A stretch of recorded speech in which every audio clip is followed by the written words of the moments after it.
안녕하세요. 단밤 주식 클래스의 찌남 K입니다. 오늘은 2023년 7월 10일입니다. 와, 벌써 7월이네요. 네. 그래서 오늘 이제 마지막 PT라고 말씀드렸죠. 코오롱 인보사 품목허가 취소 항소심 결론. 오늘 이제 제가 재판에 참관했을 때 기자님은 딱 한 분 오셨던 걸로 봤는데요. 그분이 벌써 기사를 올려주셔가지고 요거 가지고 말씀드리도록 하겠습니다. 뭐 필기한 내용도 있었는데 중간에 제가 이제 전화가 너무 많이 들어와가지고 전화 때문에 식약처 쪽 변론은 얘기를 처음부터 끝까지 다 듣지는 못했지만 뭐 내용 보면서 말씀드리도록 하겠습니다.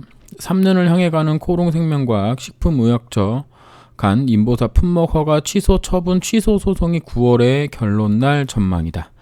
네, 언제 나냐면 9월 22일이라고 말씀을 하셨는데요. 요거는 이제 그 재판 진행 상황을 볼 수 있는 안에서 이제 확실하게 이제 볼 수 있기 때문에 요거 9월 22일로 말씀하셨고, 요거 9월 달로 잡은 이유는 뭐가 문제가 있어서가 아니라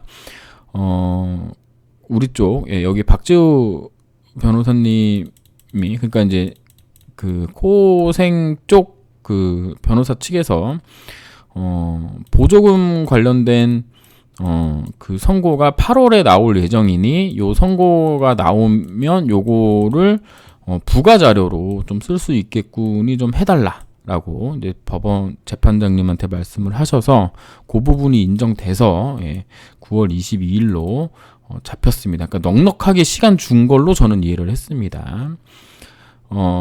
양측은 이날 재판부를 설득할 최후의 프리젠테이션을 보였고요. 이로써 2021년 3월 시작된 항소심 절차가 모두 마무리돼 결론만 남게 된 상황입니다.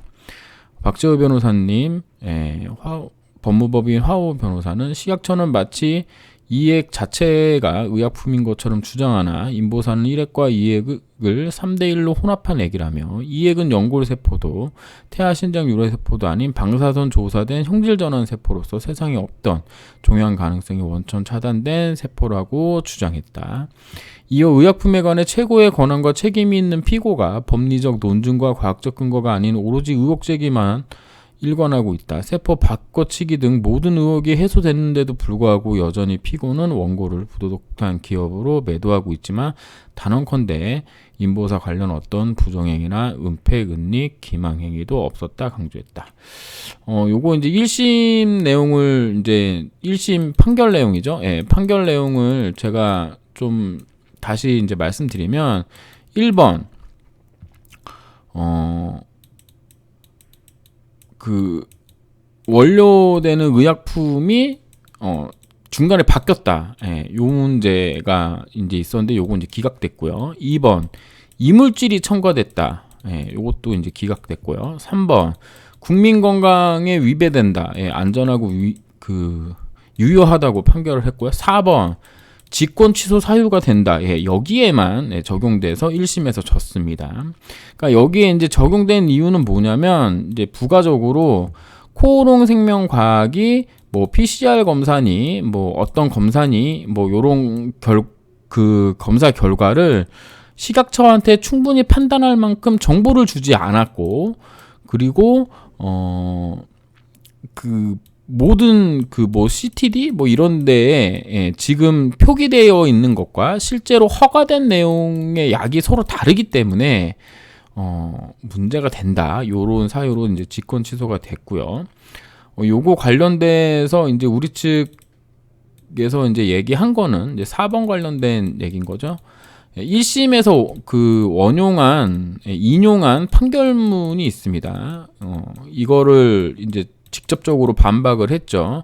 1심에서 그 예를 든 게 어떤 사건이냐면, 얘네는 임상 결과를 조작을 했어요. 임상 결과를 조작을 했고, 그렇기 때문에 이제 바로 이제 취소가 된 거죠. 그래서 취소가 확정됐습니다. 이때에 임상 결과를 조작했기 때문에 임상 결과가 조작된 걸 CTD로 낸 거죠. 승인 이제 허가 받기 전에. 그렇기 때문에 이거는 사측에 큰 과실이 있고 문제가 있기 때문에 이거에 관련돼서는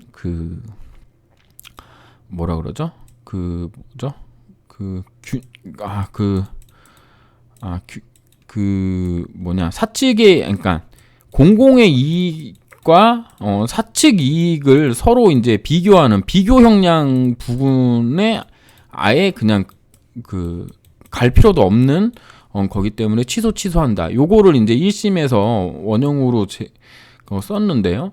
이제 우리 측은 약이 비임상부터 3상까지 전부 다 진행이 됐고 안전하고 유효하고 그렇기 때문에 1심에서 인용한 판례랑은 완전 상관이 없다. 비교 형량을 꼭 해야 된다. 이렇게 주장을 했습니다.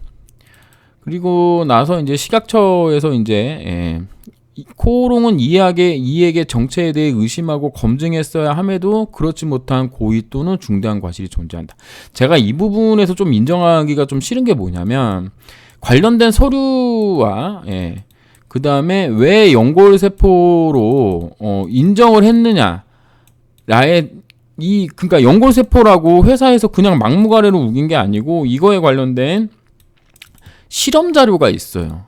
그럼 이게 실험 결과가 있을 거 아닙니까? 뭐 실험 1, 2, 3, 4, 5, 6, 7, 8, 9, 10까지 실험 결과가 있으면 이 실험 결과를 내고 이 실험 결과에 의해 A는 B고 B는 C이기 때문에 C는 A와 같아서 C는 A 이렇게 같아서 C랑 A랑 같기 때문에 이게 연골이다. 이런 식으로 PCR 검사 결과라든가 이런 부분이 존재를 했는데 혹은 핵형이 변화하고 연골세포는 이렇게 되어 있는데 핵형이 변화하고 얘는 무슨 세포죠? 세포 모양이 다르고 이런 것들을 만약에 식약처에서 다 자료를 확인을 했다면 그 코오롱 생명과학에서 이게 연골세포다 라고 얘기를 했을 때 그 논리, 연골세포로 가는 과정까지의 실험에 문제가 있었거나 그 논리에 문제가 있었다면 왜 식약처에서는 이게 진짜 연골세포인지 좀 더 확인해 봐야 되는 거 아니냐 이런 얘기를 왜 하지 않았는가 라는 생각을 합니다. 이게 단지 회사에서 그냥 연골세포예요 이런다고 이게 연골세포가 되는 게 아니라 연골세포로까지 가는 PCR 검사 결과가 있단 말이에요. 그럼 여기서 개그랑 폴이 어떤 건 나오고 어떤 건 안 나오고 나오고 안 나오고 했던 것들이 있는데 이 부분에 대해서 요 실험 결과를 가지고 이게 연골세포입니다 라고 결론을 코생해서 냈을 때 왜 식약처는 이 부분이 지금 법정에서 주장하는 거와 같이 왜 이 부분이 이렇게 다른데 왜 이의를 제기하지 않았는지 저는 솔직하게 그냥 이거 재판 보면서 좀 이해는 안 갔습니다. 원고의 주장대로 주요 내용 대부분이 허위였으므로 직권 취소에 아무런 영향이 없다. 이 얘기는 뭐냐면 CTD에 이액은 연골 유래세포라고 엄청나게 쓰여 있을 거 아니에요. CTD 6만 장이라고 하는데 여기에 이액 관련된 얘기는 전부 연골 유래세포라고 이제 쓰여 있을 거니까 그러니까 이 부분이 다 허위라는 거지. 그 직권 취소에 아무런 영향이 없다. 이 부분도 진짜 어처구니가 없는 거죠. 15년 이상 장기 추적 조사 대상은 4명에 불과하다. 그러면 무슨 약 하나 내는데 15년 동안 장기 추적해가지고 약을 내야 된다는 얘기인 거예요? 그럼 15년 전에 한 150명, 200명 맞춰놓고 이거 보겠다는 거예요? 이게 말해 뭐합니까? 의약품에 대한 허가가 성립한다고 보기 어려울 정도 현저하고 중대한 하자가 존재하므로 국민의 생명과 건강을 취소됨이 타당하다. 이것도 진짜 어처구니가 없는 게 미국 FDA에서 임상을 하고 있어요. 식약처 주장은 미국 임상하고 허가는 다르다 그러겠거든요. 그러면 우리나라에서도 사실은 임상이 진행 중이었습니다. 3상이. 무슨 3상이었냐면 KL 그레이드 2에 해당하는 사람들에 대한 3상을 하고 있었는데요. 인보사 이미 3상 3기인 사람들 중에 약의 효과가 없는 분들, 예, 그 부분 그 3개월 동안 보존치료요법이 통하지 않는 사람들에 대한 임보사는 허가가 났는데 이건 취소했거든요.